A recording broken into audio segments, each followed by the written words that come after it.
Ginoong Tagapangulo, mga kasamahan, nais ko lamang pong magpahayag ng saloobin hinggil po sa ilang mga pahayag sa pagdinig ng Blue Ribbon Committee kaninang umaga. Na lubhang nakakabahala po. Na tila nagpaparating na maari nating isang tabi ang umiiral na batas upang magbigay daan sa ikasisiya ng taong bayan. Bagamat lubos ko pong nauunawaan ang pangingibabaw ng kalooban ng taong bayan, meron po tayong mga demokratikong mekanismo upang isakatuparan ito. Isipin natin ang posibleng maging epekto nito sa ating mga komunidad, lalo na po sa mga lugar na matagal na pong pinagsisikapan itaguyod ang kapayapaan at kaayusan. Halimbawa na lang po sa Mindanao, patuloy po tayo na nagpapaalala sa ating mga kababayan doon na sumunod sa batas, na ang batas ay para sa lahat. Ang batas ay hindi hadlang sa kalayaan. Ito ang saligan ng isang sibilisado at maayos na lipunan. Ito ang nagbibigay sa atin ng proteksyon, nagtatakda ng ating mga karapatan, at ang nagpapanatili ng kapayapaan. Bilang mga mambabatas, tayo po ang dapat na unang tagapagtanggol ng batas, hindi ang unang lilihis. Hindi din natin dapat ipagsapalaran ang tiwala ng mamamayan sa ating mga institusyon at makibahagi sa pagpapalabo sa hangganan na tama at maling gawi sa tuwing may matinding suliranin na sumusubok sa ating diwa bilang isang nasyon. Kaya buong puso po akong nakikiusap, nananawagan sa mga opisyal ng pamahalaan at sa mga kasama po sa kapulungang ito. Hindi po pare-pareho ang sitwasyon natin. Hindi po pareho ang Luzon, sa Visayas, sa Mindanao. Meron po mga katulad natin na umiikot sa mga liblib na lugar at nagpapakilala po ng batas na dapat sundin.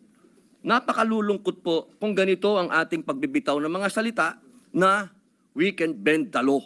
Ipakita po natin na ang kalooban ng taong bayan ay maaaring maisakatuparan ng alinsunod sa balangkas na makaturungang pag-iiral ng batas. Yun lamang po. Maraming salamat po. Just want to make a point of manifestation. I was the one who said this morning that sometimes we have to bend law. We don't have to. The point is, there's a Latin word that says, vox populi, vox Dei. The voice of the people is the voice of God. Now let me ask you, Mr. President, is our law higher than the voice of God?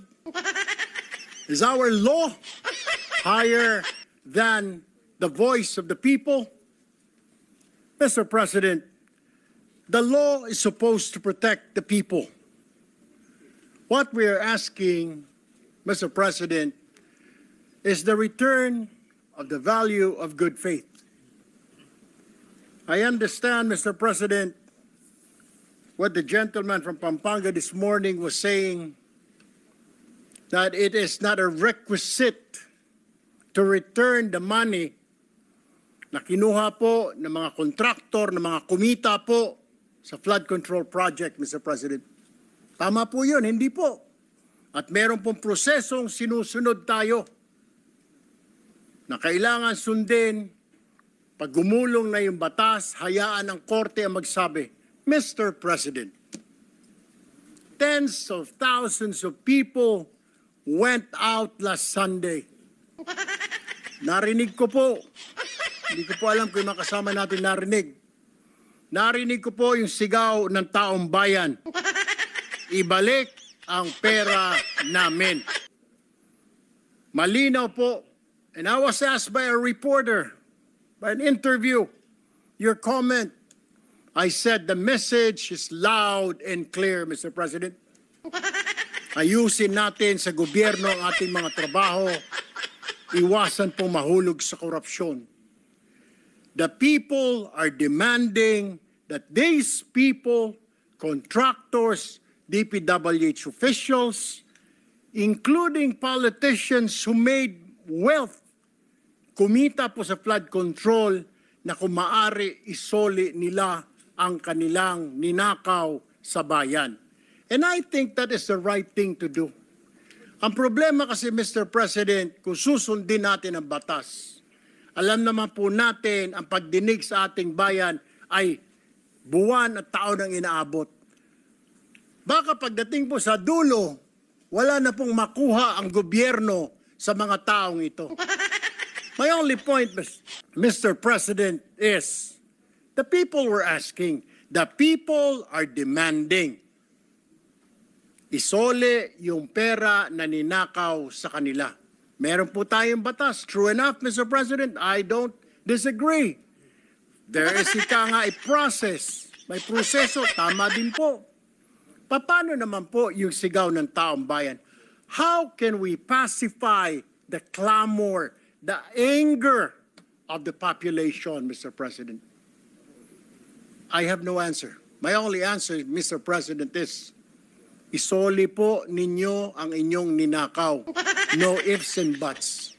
Ang sinasabi lang po ng DOJ, kakausapin po nila ang mga taong ito. Kung pwede, isoli. Wala naman po sinabi ang DOJ. Ito ang batas, bawal po, kailangan ninyong isoli yan. The DOJ, the Secretary himself said, they will ask, but they will not force them. Depende, mas mabuti raw kung kusang loob nilang isurrender yung pera, Mr. President. Wala naman pong nagbabawal sa batas na magbalik ng ninakaw. There's no such thing. And alam ko pong meron tayong process, we have procedures.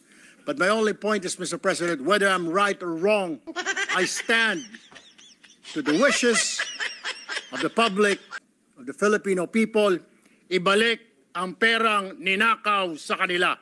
Period, Mr. President. Ginoong Pangulo, napakaganda po ng mga punto na binitawan ng ating hinahangaan na si Senator Erwin Tulfo. Ngunit, alam niyo po, meron pong historical injustice na nangyari sa mga Bangsamoro. Kung ang usapin po natin ay sisingilin natin ang ilang bayan sa mga utang nito sa Bangsamoro at hindi natin padadaanin sa batas, para saan po yung BARM law? Mapupunta na lang po kami sa gulo. Mapupunta na lang po ito sa paniningil na hindi.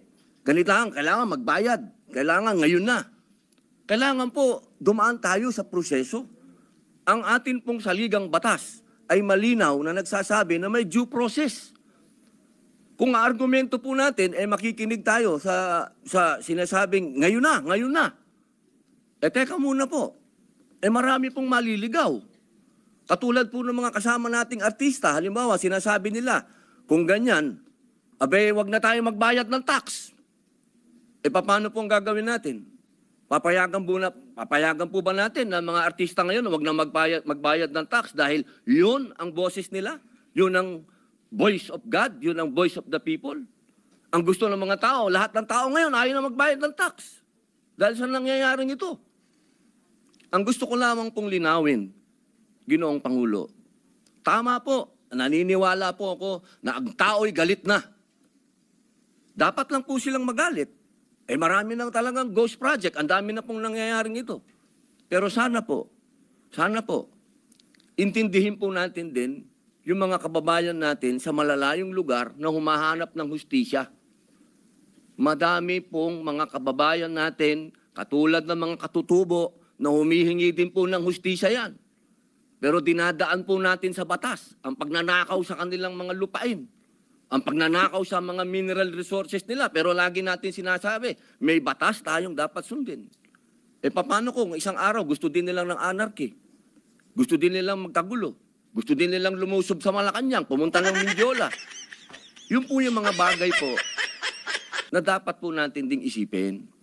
Ako po'y hindi kontra kahit kanino dito. Ako po'y number 1 supporter ng lahat nandito. Pero pagdating po sa usapin, na tayo'y magkakaroon na naman ng pag-aaklas.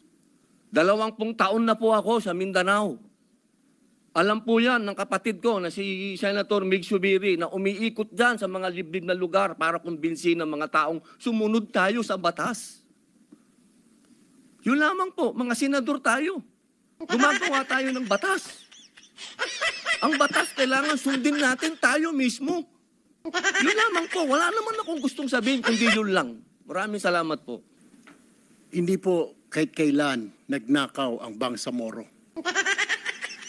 To tell you, kung mga kasama po natin, 20 years na pong nag-ikot sa Mindanao, ako lumaki po ng Mindanao.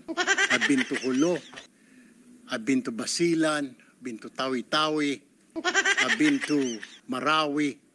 Marunong nga po ako magsalita ng Tausog eh. But anyway, ang sinasabi ko lamang po, wala pong ninakaw, kaya iba po yun eh. Parang you're comparing apples to oranges. Yung Bangsamoro po, hindi po nagnakaw, kaya yung sinasabi na kailangan kasuhan or something, hindi po eh. Ang sinasabi ko lang po, ito yung malinaw, na yung sinisigaw po ng mga kababayan natin ni Sole. And that's my own opinion, Mr. President. We have to return it. Kusa po, kung gusto po, kung sincero silang maging state witness, gusto po nilang mapasok sa Department of Justice, then siguro po, in good faith, Mr. President, isoli po nila yung mga nakuha po nila. That is all, Mr. President. I have no further statements. Thank you, Mr. President.